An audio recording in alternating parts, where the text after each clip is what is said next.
ठीक है, तो एस्टिमेशन को हमने स्टडी किया था और लास्ट टाइम हमने देखा था कि अगर किसी पॉपुलेशन के मीन को आप एस्टिमेट करना चाहते हैं तो उसके लिए जो कॉन्फिडेंस इंटरवल आप बनाना चाहते हैं किसी पॉपुलेशन के मीन के लिए, तो वो आप किस तरीके से बनाएंगे, तो उसके दो केसेस जो है वो लास्ट टाइम हम स्टडी कर चुके हैं। तो अब इसके बाद अब यहाँ से जो हम एक नई टाइप की जो है कंटिन्यूअस डिस्ट्रीब्यूशन को पढ़ेंगे। इससे पहले हमने एक कंटिन्यूअस डिस्ट्रीब्यूशन पढ़ी जो कि बहुत ज्यादा इंपॉर्टेंट है, बहुत ज्यादा यूज होती है स्टेटिस्टिकल इन्फ्रेंस में, और वो है जेड डिस्ट्रीब्यूशन, नॉर्मल डिस्ट्रीब्यूशन। तो अब उसके बाद ये आपके पास एक दूसरी डिस्ट्रीब्यूशन है, इसको हम टी डिस्ट्रीब्यूशन कहते हैं। ये भी एक कंटिन्यूअस डिस्ट्रीब्यूशन है, तो ये नॉर्मल से डिफरेंट है। तो अब ये एक इंपॉर्टेंट डिस्ट्रीब्यूशन है, तो इसको फिर हम स्टडी करते हैं। तो इसको आप अच्छी तरीके से समझ लीजिए, टी डिस्ट्रीब्यूशन कहते हैं, या इसको हम स्टूडेंट्स टी डिस्ट्रीब्यूशन भी कहते हैं, या इसको हम स्टूडेंट्स डिस्ट्रीब्यूशन भी कहते हैं। तो ये हम कब यूज करते हैं, तो हम टी डिस्ट्रीब्यूशन उस वक्त यूज करते हैं जब ये आपके पास तीन कंडीशन जो है वो हो, यानी आपकी पॉपुलेशन नॉर्मल हो या अप्रोक्सीमेटली नॉर्मल हो, और जो पॉपुलेशन का स्टैंडर्ड डेविएशन है सिग्मा वो आपके पास अननोन हो। ये इंपॉर्टेंट चीज है। अगर सिग्मा आपके पास नोन है तो फिर उसके लिए सर आमतौर ये पे चैप्टर हम 7 जो का है, हिस्सा है। जी सर ये चैप्टर 7 का हिस्सा है। ये चैप्टर 7 ही का हिस्सा है। अभी हम चैप्टर 7 पर ही हैं, एस्टिमेशन पर ही हैं, तो उसके ओके। लास्ट की जानिब बढ़ रहे हैं। तो हम टी डिस्ट्रीब्यूशन जो है कब यूज करते हैं, जब आपकी पॉपुलेशन नॉर्मल हो या अप्रोक्सीमेटली नॉर्मल हो और पॉपुलेशन का स्टैंडर्ड डेविएशन सिग्मा आपके पास अननोन हो, और जो सैंपल साइज आपके पास वो स्मॉल हो, यानी एन जो है वो लेस देन और इक्वल टू 30 हो। तो जब ये आपके पास सिचुएशन हो, जब आपको और इसमें इंपॉर्टेंट चीज है कि पॉपुलेशन का स्टैंडर्ड डेविएशन आपके पास नहीं होता, सिग्मा अननोन होता है, तो फिर आप उसकी जगह सैंपल का स्टैंडर्ड डेविएशन यूज करते हैं। तो इन कंडीशन, अगर ये कंडीशन ये केस है, तो फिर हम टी डिस्ट्रीब्यूशन यूज करते हैं। तो अब टी डिस्ट्रीब्यूशन की जब मैं प्रॉपर्टीज आपको बता देता हूँ कि टी डिस्ट्रीब्यूशन में क्या प्रॉपर्टीज होती हैं, तो ये भी सिमेट्रिकल है नॉर्मल डिस्ट्रीब्यूशन की तरह, और ये भी बेल शेप्ड है नॉर्मल डिस्ट्रीब्यूशन की तरह। तो नॉर्मल डिस्ट्रीब्यूशन भी सिमेट्रिकल और बेल शेप्ड होती है, और टी डिस्ट्रीब्यूशन भी सिमेट्रिकल और बेल शेप्ड होती है, लेकिन इनकी प्रॉपर्टीज में फर्क होता है, इनमें डिफरेंस होता है। तो अब मैं कंपैरिजन कर रहा हूँ टी डिस्ट्रीब्यूशन का नॉर्मल डिस्ट्रीब्यूशन के साथ। ये जैसे मैंने आपको डायग्राम दिखाई हुई है, इसमें जो टी डिस्ट्रीब्यूशन है उसको मैंने रेड कलर से शो किया हुआ है, जो स्टैंडर्ड नॉर्मल जेड डिस्ट्रीब्यूशन है उसको मैंने ब्लैक कलर से शो किया हुआ है। तो आप देख रहे हैं कि जो टी डिस्ट्रीब्यूशन है नॉर्मल के मुकाबले में इसकी हाइट कम है, इसकी जो टेल है वो ज्यादा स्प्रेड है, इसके अंदर ज्यादा स्प्रेड है। तो हमें डायग्राम से देख के पता चल रहा है कि नॉर्मल डिस्ट्रीब्यूशन और टी डिस्ट्रीब्यूशन दोनों सिमेट्रिकल और दोनों बेल शेप्ड है, लेकिन इनमें फर्क है। अब क्या फर्क है, तो हम इनमें कंपैरिजन कर लेते हैं। जो नॉर्मल जो टी डिस्ट्रीब्यूशन है आपके पास, वो नॉर्मल डिस्ट्रीब्यूशन के मुकाबले में फ्लैटर होती है। इसकी जो हाइट होती है मीन के ऊपर देखें, इसकी जो हाइट है वो नॉर्मल डिस्ट्रीब्यूशन से कम है। नॉर्मल डिस्ट्रीब्यूशन की हाइट टी से ज्यादा होती है।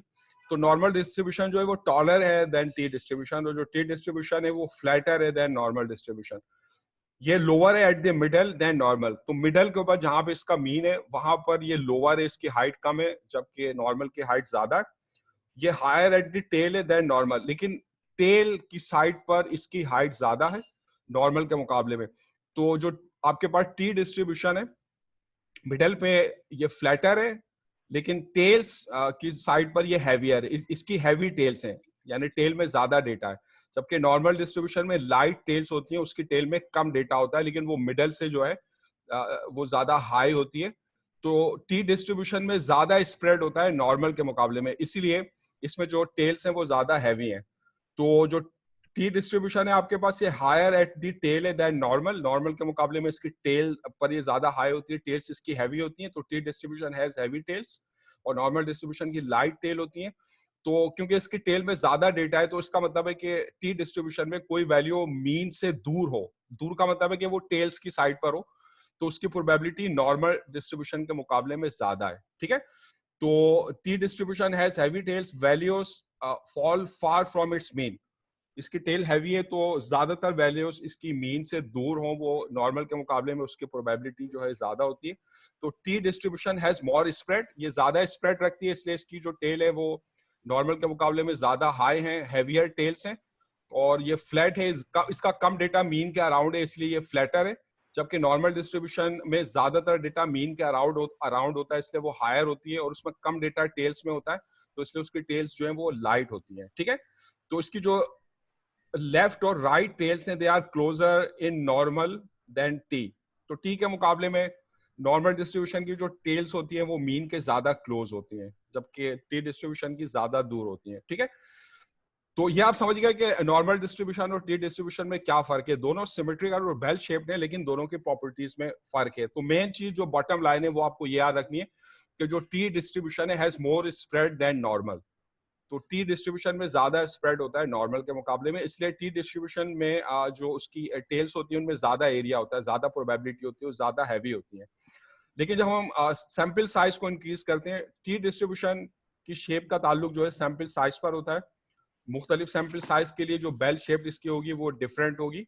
तो when sample size increases, T distribution gets closer and closer to normal distribution. तो जैसे जैसे हम सैंपल साइज को बढ़ाते हैं, यानी सैंपल साइज अगर लेस देन 30 है तो आपके ऊपर डिस्ट्रीब्यूशन जो है वो टी डिस्ट्रीब्यूशन है। लेकिन जैसे जैसे आप सैंपल साइज बढ़ाएंगे, जैसे 8 किया, 9 किया, 10, 20, 25, 30 और फिर 30 से ऊपर चले जाएगा, तो आपकी जो डिस्ट्रीब्यूशन होगी, जो टी डिस्ट्रीब्यूशन हो वो gets higher and higher. T distribution gets closer and closer to normal distribution. जैसे ये डायग्राम में मैंने आपको दिखाया हुआ है कि जैसे इसके अंदर दो टी डिस्ट्रीब्यूशन दिखाई हुई है डिफरेंट सैंपल साइज के लिए। एक ये टी डिस्ट्रीब्यूशन है, इसके ऊपर टिक लगा हुआ है, इसमें सैंपल साइज 2 है, और एक टी डिस्ट्रीब्यूशन है सैंपल साइज 15 के लिए। तो जब हमने सैंपल साइज को बढ़ाया तो जो टी डिस्ट्रीब्यूशन है वो हाई हो गई और it gets closer to normal distribution. ये ऊपर नॉर्मल डिस्ट्रीब्यूशन आपको मैंने दिखाई। तो जैसे जैसे हम सैंपल साइज को इंक्रीज करते हैं तो जो टी डिस्ट्रीब्यूशन है it gets closer and closer to normal distribution, तो it becomes closer and closer to normal distribution। ये normal distribution के करीब से करीब होती जाती है,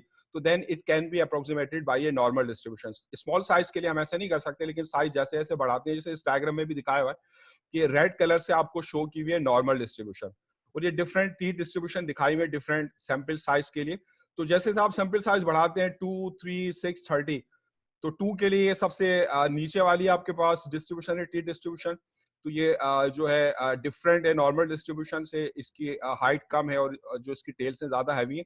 लेकिन जब आप सैंपल साइज बढ़ाते हैं तो ये आहिस्ता आहिस्ता इसकी हाइट बढ़ना शुरू हो जाती है, इसकी टेल्स आहिस्ता आहिस्ता जो है लाइट होना शुरू हो जाती है, और it gets closer and closer to normal distribution. तो जब आप जी सैंपल सर। साइज को बढ़ाएंगे तो T distribution will get closer and closer to normal distribution. तो ये टी डिस्ट्रीब्यूशन की प्रॉपर्टीज है। तो अब आ जाइए, अब टी डिस्ट्रीब्यूशन के साथ एक और कॉन्सेप्ट जो है वो समझने की जरूरत होती है, जिसको हम कहते हैं डिग्रीज ऑफ फ्रीडम। तो अब मैं डिग्रीज ऑफ फ्रीडम को जो है डिफाइन कर रहा हूं। तो what I mean by degrees of freedom, मतलब आप कितने आजाद हैं, उसकी मिकदार, आजादी की मिकदार। क्या मतलब आजादी की मिकदार? कम आजाद है, ज्यादा आजाद है? तो मतलब we can define them as the number of values we can choose freely. जितनी वैल्यूज हम अपनी मर्जी से, आजादी से चूज कर सकते हैं, उसको हम डिग्रीज ऑफ फ्रीडम कहते हैं। जैसे फॉर एग्जाम्पल फर्ज करें आपके जो फादर हैं वो आपको 10,000 रुपीज देते हैं, और वो आपसे बोलते हैं कि आपने 10,000 रुपीज खर्च करने, ना इससे कम ना इससे ज्यादा, ये फिक्स हो गई अमाउंट। तो अब आप उस 10,000 रुपीज में आप अगर दो चीजें खरीदना चाहते हैं, ठीक है, तो आप अपनी मर्जी से कोई भी एक चीज किसी भी प्राइस की खरीद सकते हैं। मतलब अगर आप फर्ज करें आप 2 जूते खरीदना चाहते हैं 10,000 रुपीज खर्च करके, आपने 10,000 रुपीज ही खर्च करने हैं, उससे कम या ज्यादा नहीं करने। तो हो सकता है आप एक जूता जो है 3,000 का ले लें, या हो सकता है एक जूता आप 8,000 का ले लें, या एक जूता आप 2,000 का ले लें, या आपके ऊपर है। लेकिन जब आप एक जूता अपनी मर्जी से चूज कर लेंगे, फिर जो दूसरा जूता है उसकी प्राइस आप अपनी मर्जी से चूज नहीं कर सकते, क्योंकि आपने टोटल 10,000 रुपीज खर्च करने। पहले जूता आप अपनी मर्जी से चूज कर सकते हैं, उसकी प्राइस कितनी भी हो सकती है। आप जैसे आप पहला जूता है जो 6,000 रुपीज का चूज करते हैं, तो अब जो दूसरा जूता है वो आपने 4,000 रुपीज का ही लेना है, क्योंकि टोटल जो सम है उनका वो फिक्स है। तो यहाँ पे इस केस में अगर 10,000 रुपीज में आपने दो चीजें अपनी मर्जी से खरीदनी हो, तो उसमें सिर्फ आप एक चीज का इंतखाब अपनी मर्जी से कर सकते हैं, दोनों का नहीं कर सकते। तो यहाँ पर आपकी जो डिग्री ऑफ फ्रीडम है वो 1 होगी। ठीक है, तो इसी तरह जैसे आपके पास कोई सैंपल, आप सैंपल को चूज करते हैं, उस सैंपल में 2 वैल्यूज आप चूज करते हैं। जैसे आप सैंपल चूज करेंगे तो उसका जो मीन है वो फिक्स हो जाएगा। जो भी उसके अंदर 2 वैल्यूज आपने ली हैं उनका मीन फिक्स हो जाएगा। फर्स्ट करें एग्जाम्पल मैं आपको दे रहा हूँ कि सपोज ए सैंपल साइज 2 है, उसमें 2 वैल्यूज है ए और बी, और जो सैंपल का मीन है आपके पास वो 12 है, ये फिक्स है। सैंपल के मीन का मतलब है A plus B divided by 2 is 12, या 2 को वहां से जाके मल्टीप्लाई करें तो ए और बी का जो सम है वो 24 है। तो सैंपल मीन फिक्स हो गया, यानी ए और बी का सम फिक्स हो गया। जैसे वही बात है कि दो चीजें आपने खरीदनी है, 10,000 रुपए खर्च करने हैं, उनका सम $10,000 रुपीज है। तो अब जो ए और बी का सम है जो कि फिक्स है, इसमें आप ए को तो अपनी मर्जी से चूज कर सकते हैं, कुछ भी चूज कर ले, लेकिन जो बी है वो अपनी मर्जी से चूज नहीं कर सकते, क्योंकि B should be equal to 24 minus A. ए अगर आपने 10 चूज किया है तो बी की जो वैल्यू है 24 माइनस 10 वो 14 होगी। अगर ए आप 20 चूज करेंगे तो बी की वैल्यू 24 माइनस 20 वो 4 होगी। तो ए तो आप अपनी मर्जी से चूज कर सकते हैं, लेकिन बी को अपनी मर्जी से चूज नहीं कर सकते। तो we can choose only one number freely, so degrees of freedom जो होगी आपके पास वो 1 होगी। तो अगर किसी सैंपल में 2 वैल्यूज हो और उनका मीन या सम फिक्स हो, तो उसमें आप सिर्फ एक वैल्यू अपनी मर्जी से चूज कर सकते हैं, तो आपकी डिग्री ऑफ फ्रीडम जो है वो 1 है। इसी तरह एक और एग्जाम्पल है कि अगर फर्ज करें सैंपल साइज 6 है, यानी आप जो अपने सैंपल है उसमें आप 6 वैल्यूज आपने लेनी है, तो आप कितनी वैल्यूज अपनी मर्जी से चूज कर सकते हैं? बताएं मुझे। अगर 6 वैल्यूज का सैंपल आपने बनाना है, यानी आपके अब्बू आपको 10,000 रुपीज दे रहे हैं और आपसे कह रहे हैं कि आप इसमें कोई सी भी 6 चीजें खरीद लें, तो कितनी चीजें आप अपनी मर्जी से खरीद सकते हैं, या कितनी चीजों की प्राइस आप अपनी मर्जी से तय कर सकते हैं? 6 की या 5 की? हाँ बताइए। 5 5 की 5 सर, की। 5 तो भी अगर 6 आपने वैल्यूज चूज करनी है किसी सैंपल में, तो उसका सम या मीन या सम फिक्स है, तो आप अपनी मर्जी से सिर्फ 5 वैल्यूज चूज कर सकते हैं। छठी का जी सर। इंतखाब आपके हाथ में नहीं होगा, तो इसमें जो डिग्रीज ऑफ फ्रीडम है वो 5 है। तो जनरल अगर आपके पास सैंपल साइज में 20 वैल्यूज होंगी, तो डिग्री ऑफ फ्रीडम जो होगी आपके पास 19 होगी। आप अपनी मर्जी से 19 वैल्यूज चूज कर सकते हैं, यानी 1 less than the sample size. तो general for a sample size n, जो डिग्रीज ऑफ फ्रीडम है that is 1 less than sample size, वो n-1 है। ठीक है। तो जब हम टी डिस्ट्रीब्यूशन का टेबल जो हमारे पास है उसको हम बनाते हैं, तो उसके अंदर वो टेबल हम किस तरह बनाते हैं? उस टेबल में 2 चीजों की हमें जरूरत होती है। अब ये कि how to read T table, T table को आप किस तरह रीड करेंगे? टी डिस्ट्रीब्यूशन में आपको डिग्री ऑफ फ्रीडम मालूम होनी चाहिए कि जो n-1 है। तो अगर आप कोई टी टेबल को हम इस तरह रीड करते हैं, टी टेबल में जो दोनों टेल्स में जो एरिया है जो कि सिमेट्रिकली डिस्ट्रीब्यूट है वो हमें गिवन होता है। ठीक है। और हमें ये टी की वैल्यू रीड करनी होती है, जिसकी राइट टेल में या लेफ्ट टेल में ये टोटल एरिया आपको गिवन है। तो टी के टेबल को पढ़ने के लिए आपको 2 चीजों की जरूरत है। एक तो आपको ये पता होना चाहिए कि area in both tails which is symmetrically distributed कितना है, दोनों टेल्स में टोटल कितना एरिया है जो कि दोनों टेल्स में इक्वली सिमेट्रिकली डिस्ट्रीब्यूटेड है, क्योंकि टी डिस्ट्रीब्यूशन सिमेट्रिकल है तो एरिया सिमेट्रिकल लेते हैं। और जो दूसरी चीज आपको पता होनी चाहिए वो डिग्रीज ऑफ फ्रीडम पता होनी चाहिए। ये 2 चीज आपको पता है तो फिर आप टी टेबल जो है वो पढ़ सकते हैं। तो आप टी टेबल जो है, जैसे मैं एग्जांपल दे रहा हूं कि हमारे पास फर्स्ट कर हमने टी टेबल से टी की वैल्यू पढ़नी है। एरिया इन बोथ टेल्स जो है वो 0.1 है। दोनों टेल्स में जो एरिया है आपके पास वो 0.1 है, यानी 10% एरिया जो है वो दोनों टेल्स में है। तो इसका मतलब है कि ये जो बीच का पोर्शन होगा व्हाइट, ये 90% होगा। ठीक है। आपको जो एरिया गिवन होगा टी टेबल वो दोनों टेल्स में गिवन होगा। तो area in both tails is 0.1 और जो सैंपल साइज आपके पास वो 5 है। तो हम डिग्री ऑफ फ्रीडम निकालते हैं -1 से, डिग्री ऑफ फ्रीडम 4 है। तो total area will be symmetrically distributed in both tails से। जो टोटल एरिया 0.1 ये दोनों टेल्स में सिमेट्रिकली डिस्ट्रीब्यूट होगा, यानी हर टेल में इसका हाफ होगा 0.05। तो हम टी टेबल में जाएंगे, डिग्री ऑफ फ्रीडम याद रखें आपके पास 4 है और दोनों टेल में एरिया 0.1 है। तो अब हम जाते हैं टी डिस्ट्रीब्यूशन का टेबल, ये मैंने आपको दिखाया। तो अब ये जो टी डिस्ट्रीब्यूशन का टेबल है इसमें लेफ्ट हैंड साइड पर आपको दी हुई है डिग्रीज ऑफ फ्रीडम, कि डिग्रीज ऑफ फ्रीडम क्या है, और ऊपर आपकी रो में आपको दिया हुआ है कि टी डिस्ट्रीब्यूशन की टेल्स में जो दोनों टेल्स हैं उसमें एरिया कितना है, टोटल एरिया आपको दिया हुआ है। ठीक है।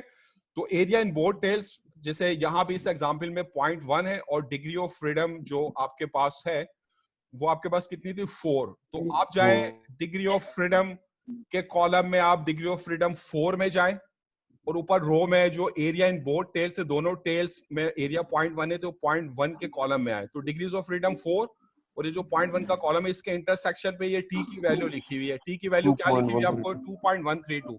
तो ये हमने टी टेबल से ये टी की वैल्यू जो है ये पढ़ ली है, ये आपके पास आ रही है 2.132। ठीक है। तो बाज़ औक़ात चीज को वाजे करने के लिए दूसरी अगर आप बुक्स पढ़ते हैं तो या वैसी लिटरेचर में टी के साथ हम ये भी बताते हैं इसमें डिग्री ऑफ फ्रीडम क्या है और एरिया इन बोथ टेल्स क्या है। जैसे यहाँ पे डिग्री ऑफ फ्रीडम 4 थी और एरिया इन बोथ टेल्स 0.1 था, तो ये जो वैल्यू हमने निकाली 2.132, इसको हम इस तरह लिख सकते हैं टी के ब्रैकेट में 4, 0.1 बता रहा है कि 4 इसकी डिग्री ऑफ फ्रीडम थी और 0.1 जो एरिया इन बोथ टेल्स है, तो ये टी की वैल्यू आ गई 2.132। ठीक है। इसी तरह मैं एक और एग्जाम्पल आपको करवाता हूँ। अब ये एक और एग्जाम्पल है आपके पास कि हमने टी के टेबल में टी की वैल्यू पढ़नी है। तो एग्जाम्पल 2 है, एरिया इन बोथ टेल्स जो है वो 0.05 है, दोनों टेल्स में एरिया 0.05 है और जो सैंपल साइज है वो 20 है। तो डिग्री ऑफ फ्रीडम हम निकालते हैं n-1 से, वो 19 है। तो हम टी के टेबल में जाएंगे, total area in both tails आपके पास 0.05 है, डिग्री ऑफ फ्रीडम 19 है। तो डिग्री ऑफ फ्रीडम हम 19 के डिग्री ऑफ फ्रीडम के कॉलम में गए, हमें 19 मिला है और दोनों टेल्स में जो एरिया है वो 0.05 है। याद रखें ये area in both tails, area in one tail नहीं है, इसमें आप ये गलती कर सकते हैं। आप समझे कि ये एक टेल में एरिया, ऊपर लिखा हुआ है एरिया इन बोथ टेल्स, तो एरिया इन बोथ टेल्स 0.05 है, डिग्री ऑफ फ्रीडम 19 है, तो इसके इंटरसेक्शन पे आपके पास जो टी है उसकी वैल्यू है 2.093। तो ये हमने टी की वैल्यू जो है इस टेबल से पढ़ ली है, दैट इज 2.093। ठीक है, तो ये जो है आपने टी डिस्ट्रीब्यूशन की ये वैल्यू आपने पढ़ी है, दैट इज 2.093। ठीक है, तो याद रखें जो टोटल एरिया आपको गिवन होगा वो सिमेट्रिकली डिस्ट्रीब्यूटेड होगा इन बोथ टेल्स, जैसे 0.05 सिमेट्रिकली डिस्ट्रीब्यूटेड था दोनों टेल में। और अगर आप ये जानना चाहते हैं हर टेल में कितना एरिया होगा तो वो इसका हाफ होगा, तो 0.05 का हाफ यानी 0.025, या जिस तरह इस डायग्राम में दिखाया हुआ हर टेल में एरिया 0.025 है, और जो टोटल एरिया इन दोनों टेल से वो 0.05 है। इसी तरह यहाँ पे जैसे पहले एग्जाम्पल में भी आपको दिखाया था कि इसमें जो total area in both tails आपको गिवन था वो आपके पास था 0.1, तो इसका जो हाफ होगा वो दोनों टेल में डिस्ट्रीब्यूट होगा, यानी राइट टेल में 0.05, लेफ्ट टेल में 0.05, जो टोटल है आपके पास वो 0.1 है। याद रखें टेबल में आपको जो बोथ टेल्स में एरिया है 0.1 वो गिवन है। ठीक है, तो ये इस तरीके से जो हम टी के टेबल में जाके टी डिस्ट्रीब्यूशन के टेबल में जाके टी की वैल्यू पढ़ेंगे। तो अब समझ गए आप किस तरीके से आप टी के टेबल को पढ़ेंगे। ठीक है, तो अब आ जाइए, अब अगर हमने कॉन्फिडेंस इंटरवल बनाना है तो उसमें हमें जो कॉन्फिडेंस लेवल गिवन होगा, तो कॉन्फिडेंस लेवल से हम टी की वैल्यू किस तरह फाइंड आउट करेंगे, how to find T value from confidence level. ये चीज अगर आप समझ गए तो ये जो है कोई इतना मुश्किल नहीं है। अब फर्ज करें कॉन्फिडेंस लेवल क्या होता है, कॉन्फिडेंस लेवल जो होता है इस एरिया अबाउट मीन, ये मीन के अबाउट एरिया होता है जिसके अंदर आप कॉन्फिडेंट होते हैं कि इसके अंदर आपका जो भी पॉपुलेशन है उसका पैरामीटर होगा। तो आपको कॉन्फिडेंस लेवल में ये ब्लू एरिया गिवन है। ठीक है, लेकिन टी टेबल जो हम पढ़ते हैं उसके अंदर हमें मीन के अबाउट एरिया गिवन नहीं होता, बल्कि उसके अंदर हमें कौन सा एरिया गिवन होता है, जो दोनों टेल्स में एरिया है वो हमें गिवन होता है। तो इस कॉन्फिडेंस लेवल से क्या हम ये दोनों टेल्स का एरिया निकाल सकते हैं? निकाल सकते हैं, क्योंकि टोटल एरिया 1 है या 100% है। तो जो एरिया इन बोथ टेल्स है वो किस तरह निकालेंगे, 100 में से आप कॉन्फिडेंस लेवल को माइनस कर दें अगर परसेंटेज में, या अगर डेसिमल में है तो 1 में से, तो अब 1 या 100 में से कॉन्फिडेंस लेवल को माइनस करते दोनों टेल में एरिया निकाल लें। हर टेल में जो एरिया होगा इसका हाफ होगा। फिर डिग्री ऑफ फ्रीडम आपको बताओ कि सैंपल साइज से n-1, तो फिर आप टी की वैल्यू टी टेबल से पढ़ लेंगे। तो उसमें पहला स्टेप आपके पास क्या है, पहला स्टेप ये है, first convert the given CL into tail areas. जो गिवन कॉन्फिडेंस लेवल है यानी जो ब्लू एरिया है, इसको बोथ टेल के एरियाज में आप कितना कन्वर्ट कर लें, 100 में से माइनस करते हैं। हर टेल में एरिया इसका हाफ होगा, हाफ ऑफ 100 माइनस सीएल। फिर स्टेप 2 में क्या है, आप डिग्रीज ऑफ फ्रीडम मालूम करें जो n-1 है सैंपल साइज से। फिर स्टेप 3 में आप टी वैल्यू जो उसके टेबल से पढ़ लें। ठीक है, तो वही सिंपल सा प्रोसीजर है। जैसे अब ये मैं आपको एक्सरसाइज करवा रहा हूँ, एक्सरसाइज जो है आपके पास 7.7 है। तो इसमें क्वेश्चन 7.10 है कि for the following sample sizes and confidence levels find the appropriate t values for the constructing confidence intervals।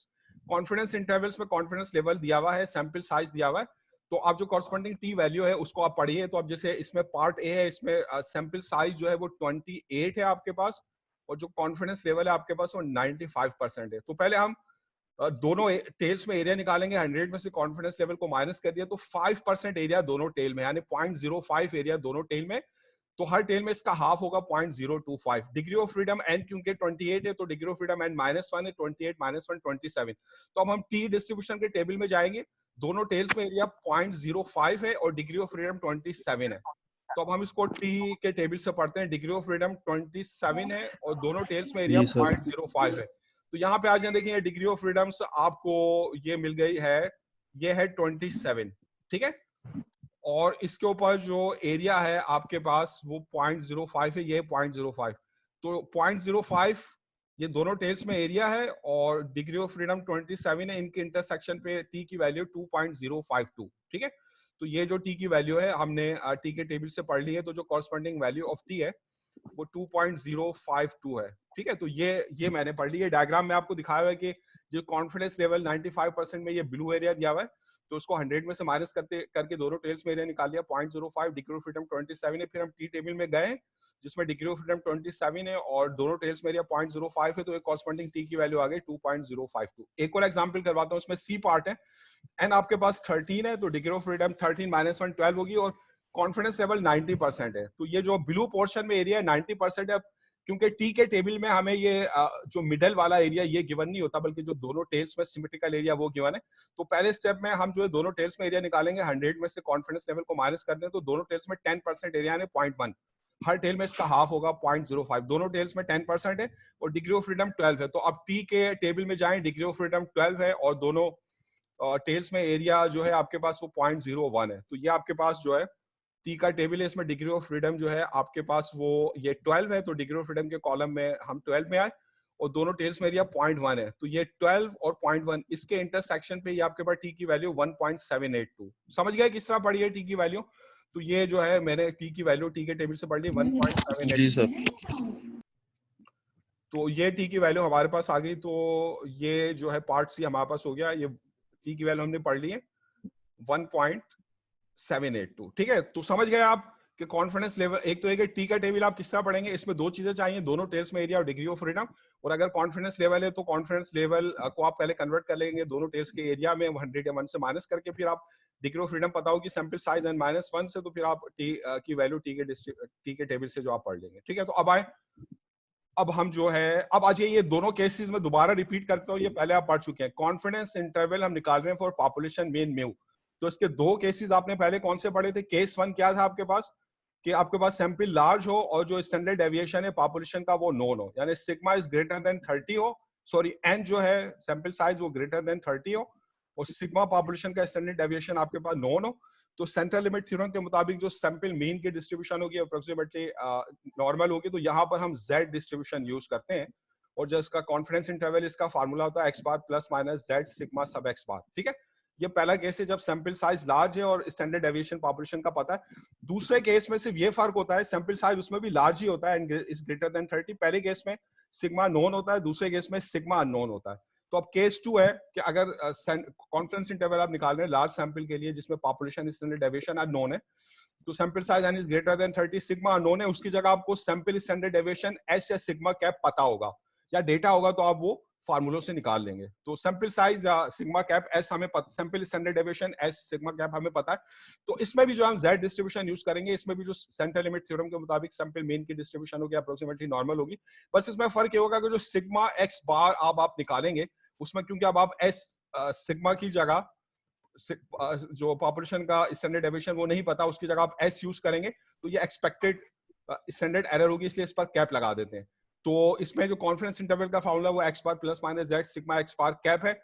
Large या इन्फिनिट पॉपुलेशन के लिए सिग्मा एक्स बार की value sigma upon under root N होगी, और जो small या finite population है उसमें सिग्मा एक्स बार में हम सिग्मा पाउंड अंडर एन को इस finite population multiplier under root n minus n divided by n minus 1 से मल्टीप्लाई करेंगे। ठीक है, अगर आप जो है पॉपुलेशन का स्टैंडर्ड डेविएशन आपको नहीं मालूम है, उसकी जगह आप सैंपल का स्टैंडर्ड डेविएशन ऐसे सिग्मा कैप यूज कर रहे हैं, तो फिर ये सिग्मा एक्स बार कैप हो जाएगा, और ये फाइनाइट ये लार्ज इन्फिनिट के लिए, और ये फार्मूला आपके पास स्मॉल फाइनाइट के लिए। तो दो केसेस आप पहले आप कर चुके हैं इसका क्वेश्चन। आप आ जाए आप जो थर्ड केस है, केस थर्ड जिसका ताल्लुक टी डिस्ट्रीब्यूशन से, जो टी डिस्ट्रीब्यूशन हमने पढ़ी है। तो अब हमें पता है अब तीसरा केस, इसमें पॉपुलेशन आपके पास नॉर्मल है या अप्रोक्सीमेटली नॉर्मल है, ये पहली चीज है आपके पास, ये चीज जरूरी है, पॉपुलेशन या तो नॉर्मल हो या अप्रोक्सीमेटली नॉर्मल हो। और दूसरी चीज आपका जो सैंपल है वो स्मॉल है, यानी एन इज लेस देन और इक्वल टू 30, और पॉपुलेशन स्टैंडर्ड डेविएशन अननोन है, सिग्मा इज अननोन। ऊपर वाले केस में सैंपल साइज लार्ज था, एन इज ग्रेटर देन 30 था, इसमें सैंपल साइज स्मॉल है, तो पॉपुलेशन नॉर्मल या अप्रोक्सीमेटली नॉर्मल हो, सैंपल साइज स्मॉल हो, लेस देन या इक्वल टू 30 हो, और जो दूसरी चीज इंपॉर्टेंट है, सैंपल का स्टैंडर्ड डेविएशन आपको मालूम ना हो, यानी सिग्मा अननोन हो, उसकी जगह पॉपुलेशन का स्टैंडर्ड डेविएशन आपको मालूम ना हो, सिग्मा अननोन हो, उसकी जगह सैंपल का स्टैंडर्ड डेविएशन एस या सिग्मा कैप जो है आपको पता हो। तो जब ये कंडीशंस हो कि पॉपुलेशन नॉर्मल या अप्रोक्सीमेटली नॉर्मल हो, सैंपल साइज स्मॉल हो और पॉपुलेशन का स्टैंडर्ड डेविएशन अननोन हो, तो फिर वहां पे जो सैंपल मीन की डिस्ट्रीब्यूशन है वो जेड डिस्ट्रीब्यूशन नहीं होती है, वो टी डिस्ट्रीब्यूशन होती है। तो फिर हम जो है वो यहाँ पर हम टी डिस्ट्रीब्यूशन यूज करेंगे। तो अच्छी तरह याद रखेंगे टी डिस्ट्रीब्यूशन कब यूज होती है। टी डिस्ट्रीब्यूशन उस वक्त यूज होती है जब पॉपुलेशन नॉर्मल हो या अप्रोक्सीमेटली नॉर्मल हो, जिससे आप सैंपलिंग कर रहे हैं या जिसके बारे में एस्टिमेट कर रहे हैं, लेकिन सैंपल साइज स्मॉल हो, इक्वल टू या लेस देन 30 हो, और स्टैंडर्ड डेविएशन जो हो वो आपके पास अननोन हो, सिग्मा पॉपुलेशन का स्टैंडर्ड डेविएशन सिग्मा अननोन हो, उसकी जगह आपको सैंपल का स्टैंडर्ड डेविएशन एस या सिग्मा कैप पता हो, तो फिर आप जो है टी डिस्ट्रीब्यूशन यूज करेंगे। तो अब जो कॉन्फिडेंस इंटरवल का फार्मूला है वो आपके पास, बस फर्क क्या होगा, जेड की जगह आप टी की वैल्यू निकालेंगे, तो X bar plus minus T sigma x bar cap, cap इसलिए यूज कर रहे हैं क्योंकि हमारे पास पॉपुलेशन का स्टैंडर्ड डेविएशन सिग्मा नहीं है, उसकी जगह हम एस सैंपल का स्टैंडर्ड डेविएशन है सिग्मा कैप यूज कर रहे हैं। तो इसमें भी वही लार्ज या इनफिनिट पॉपुलेशन है तो सिग्मा एक्स बार कैप होगा s upon under root n. और अगर सर ये फार्मूला बस वैसे ही है, सिर्फ टी की जगह और जेड की जगह टी फार्मूला आ वही गया है, z की जगह t है, और जब आप t की वैल्यू निकालेंगे तो वो आप टेबल से निकालेंगे, उसमें दोनों टेल्स में एरिया पता होना चाहिए आपको, डिग्री ऑफ जी फ्रीडम सर। पता होना चाहिए। तो अब जो ठीक। स्टैटिस्टिशियन है उसके अंदर ये बहस होती है कि भाई सैंपल साइज लार्ज कब लें और स्मॉल जी कब सर। लें। तो इस पे फिर उन्होंने एक जो है बाज स्टैटिस्टिशियन ने एक रूल तय किया है कि अगर जो सैंपल साइज है वो at least 5% of the population size हो, यानी एटलीस्ट जी sir. 5% of the population size का मतलब है कि जो सैंपल साइज स्मॉल एन और पॉपुलेशन साइज कैपिटल एन में जो रेशियो है वो एटलीस्ट 5% यानी 5% के बराबर या उससे ज्यादा हो, यानी n upon n is equal to greater than 0.05। तो फिर हम समझेंगे जो पॉपुलेशन है वो फाइनाइट या स्मॉल है, सही है। लेकिन अदरवाइज ठीक अगर है। जो सैंपल साइज है वो पॉपुलेशन के साइज के 5% से कम हो तो फिर हम समझेंगे जो हमारी पॉपुलेशन है वो लार्ज है या इन्फिनिट है। तो बाज औकात अगर सैंपल साइज और पॉपुलेशन साइज गिवन हो तो उनमें रेशियो निकाल के आप डिसाइड कर सकते हैं। अगर सैंपल साइज और पॉपुलेशन साइज में रेशियो एटलीस्ट 5% है तो फिर आप समझेंगे पॉपुलेशन फाइनाइट या स्मॉल है, अदरवाइज वो आप उसको लार्ज लेंगे या इन्फिनिट लेंगे। अब मैं ये क्वेश्चन आपको करवा रहा हूँ, 7-11 है आपके पास, तो इसमें 7 होम मेकर्स हैं, तो ये आपको सैंपल साइज दिया हुआ है n is equal to 7, तो were randomly sampled and it was determined that the distances they walked in their housework had an average of 39.2 miles। तो ये आपको जो है सैंपल मीन दिया हुआ है कि वो एवरेज कितना उन्होंने डिस्टेंस कवर किया है, x बार 39.2 माइल्स है per week and a sample standard deviation. ये सैंपल स्टैंडर्ड डेविएशन आपको गिवन है, पॉपुलेशन का स्टैंडर्ड डेविएशन हमें नहीं पता है, 3.2 माइल्स पर वीक है। तो अब इसमें constructed 95% confidence interval for the population mean. जो पॉपुलेशन मीन है, हमारे जो पॉपुलेशन का अननोन पैरामीटर है मीन, उसके लिए हमने कॉन्फिडेंस इंटरवल बनाना है 95%। अब इसमें देखें आप सैंपल साइज स्मॉल है, एन जो है वो इक्वल टू या लेस देन 38.7 है, पॉपुलेशन स्टैंडर्ड डेविएशन सिग्मा जो है वो अननोन है, उसकी जगह सैंपल स्टैंडर्ड डेविएशन है। तो हम टी डिस्ट्रीब्यूशन यूज करने के लिए हम फर्स्ट कर लेते हैं कि आपकी जो पॉपुलेशन है होम मेकर्स की वो नॉर्मल है। ये सपोजिशन जरूरी है। तो जनरली आमतौर पे जो लार्ज पॉपुलेशन होती है वो आमतौर पे नॉर्मल होती है, तो ये जो सपोजिशन है इट मेक्स सेंस। तो हमने फर्स्ट के लिए जो population of all home makers है वो जो है नॉर्मल है। अब यहाँ पर हम देख रहे हैं सैंपल साइज स्मॉल है, लेस देन 30 है या इक्वल टू 30 है, लेस देन 30 है। पॉपुलेशन का स्टैंडर्ड डेविएशन नहीं पता हमें, सैंपल का स्टैंडर्ड डेविएशन पता। अगर पॉपुलेशन का स्टैंडर्ड डेविएशन पता होता तो फिर वो अलग केस होता। इस पे एस हमें पता है, तो अब यहाँ पे हम टी डिस्ट्रीब्यूशन यूज करेंगे। यूज टी डिस्ट्रीब्यूशन, तो ये कॉन्फिडेंस इंटरवल का फॉर्मूला एस बार आपको गिवन है। अब सिग्मा एक्स बार कैप आप निकालेंगे, सिग्मा एक्स बार कैप आपके पास क्योंकि होम मेकर्स की पॉपुलेशन लार्ज है, बहुत सारे होम मेकर्स हैं, तो हम उसके लिए s upon under root n ये फॉर्मूला यूज कर रहे हैं। एस आपको दिया हुआ 3.2, एन दिया हुआ 7, इससे हमारे पास जो expected standard error of the mean है सिग्मा एक्स बार कैप वो आ गया 1.2095। अब हमने जो है ये जो कॉन्फिडेंस लेवल दिया हुआ है इसके अंदर ये टी की वैल्यू हमने निकालनी है। तो हम टी की वैल्यू किस तरह निकालेंगे, जो दोनों टेल्स में एरिया है वो कॉन्फिडेंस लेवल से निकलेगा 100 माइनस सी एल, वो 95% है, ठीक है। तो डिग्रीज ऑफ फ्रीडम आपको दी हुई है n 7 है, तो डिग्रीज ऑफ फ्रीडम आपके पास 7 माइनस 1 6 है। तो हम टी के टेबल में जाएंगे, दोनों टेल्स में एरिया 5% है 0.05 और डिग्रीज ऑफ फ्रीडम जो है आपके पास 6 है। तो ये जो है मैं टी के टेबल में जा रहा हूँ, वहां से मैं पढ़ता हूँ। डिग्री ऑफ फ्रीडम जो है आपके पास 6 है, ठीक है। ये आपके पास टी का टेबल है, डिग्री ऑफ फ्रीडम 6 है और दोनों टेल्स में एरिया आपके पास कितना 0.05। तो जो कॉरस्पॉन्डिंग टी की वैल्यू है आपके पास वो कितनी है 2.447। तो ये टी की वैल्यू मैंने टी टेबल से पढ़ ली 2.447। तो ये मेरे पास टी की वैल्यू आ गई 2.447। अब इसको मैंने इस कॉन्फिडेंस इंटरवल के फार्मूले में जो है पुट किया है, X bar plus minus T sigma x bar cap. Mean दिया हुआ था 39.2 प्लस माइनस टी हमने टेबल से निकाल लिया 2.447 और सिग्मा एक्स बार हमने कैलकुलेट किया था ऐसा पावर अंडर रूट 10 से 1.2095। ये मल्टीप्लाई किया तो 39.2 माइनस 2.96 लोअर लिमिट है, 39.2 प्लस 2.96 अपर लिमिट है। तो ये मेरा रिक्वायर्ड 95% कॉन्फिडेंस इंटरवल आ गया कि on the average 95% home makers जो होंगे वो इन डिस्टेंसेस के बीच में माइल्स पर वीक जो है वो डिस्टेंस कवर करेंगे, ठीक है। इसी तरह आप एक और एक्सरसाइज पे आ जाए, बेसिक कॉन्सेप्ट्स हैं आपके बुक के 744। तो इसमें आपने क्या करना है, for the following sample sizes and confidence levels. आप देखिए सब में सैंपल साइज आपको गिवन है, find the appropriate T values for constructing confidence intervals. ये कॉन्फिडेंस लेवल गिवन है, तो आप जो है टी की वैल्यूज जो है मालूम करें। तो ये उसी तरह पीछे जो पार्ट मैंने किया उसी तरह ये मैं आपके ऊपर छोड़ देता हूँ प्रैक्टिस के लिए, इसको आप खुद कर लें, ठीक है। अच्छा, इसी तरह आप आ जाए 745 है आपके पास। 745 में है कि given the following sample sizes, ये सैंपल साइजेस आपको गिवन है एंड टी वैल्यूज, और आपको टी की वैल्यूज गिवन है। तो use to construct confidence intervals, तो find the corresponding confidence interval. अब इसमें टी की वैल्यूज गिवन है और हमने कॉन्फिडेंस इंटरवल जो है उनको कॉन्फिडेंस इंटरवल का जो कॉन्फिडेंस लेवल है उसको हमने फाइंड आउट करना है। तो टी की वैल्यू से कॉन्फिडेंस लेवल फाइंड आउट करना है। अब जैसे ये ए पार्ट है, सैंपल साइज है 27 और टी की वैल्यू दी हुई है प्लस माइनस 2.056। तो ये जैसे टी की वैल्यू आपको दी हुई है 2.056, ठीक है। और हमने इसमें देखा है कि जो डिग्री ऑफ फ्रीडम है आपके पास वो कितनी है, n-1 से वो 26। तो अब हमने दोनों टेल्स में जो है वो एरिया जो है हमने फाइंड आउट करना है और हमने कॉन्फिडेंस लेवल जो है फाइंड आउट करना है। तो अब हम टी के टेबल में जाएंगे, उसमें टी की वैल्यू हमारे पास है 2.056। ये टी की वैल्यू हम पढ़ेंगे और इसके अगेंस्ट जो डिग्री ऑफ फ्रीडम हम लेंगे वो 26 लेंगे। तो डिग्री ऑफ फ्रीडम 26 है और टी की वैल्यू 2.056 है। तो मैं टी के टेबल में जा रहा हूँ, टी की वैल्यू 2.056 है और डिग्री ऑफ फ्रीडम आपके पास है 26। तो 26 डिग्री ऑफ फ्रीडम में आप देखें टी की वैल्यू 2.056 कहां पर है, ये रही, ये आपके पास टी की वैल्यू 2.056। तो इसके अगेंस्ट जो दोनों टेल्स में एरिया आपके पास वो पढ़ लें, वो कितना आपके पास 0.05। मैं दोबारा दिखा देता हूँ, डिग्री ऑफ फ्रीडम आपको दी हुई थी 26, तो आपने डिग्री ऑफ फ्रीडम 26 के आप रो में आए और टी की वैल्यू आपको पता है 2.056 है, तो डिग्री ऑफ फ्रीडम 26 में टी की वैल्यू 2.056। तो इसके ऊपर जो है आप पढ़ लेंगे दोनों टेल्स में एरिया कितना, area in both tails combine वो है 0.05। तो दोनों टेल्स में एरिया मुझे पता चल गया 0.05 है। तो जब दोनों टेल्स में एरिया मुझे पता चल गया 0.05 है, तो ये इक्वली डिस्ट्रीब्यूट होगा, हर टेल में 0.025 होगा। तो फिर कॉन्फिडेंस लेवल कितना होगा, जो कॉन्फिडेंस लेवल होगा वो 1 minus area in both tails, दोनों टेल्स में जो एरिया उसको 1 में से माइनस कर दें।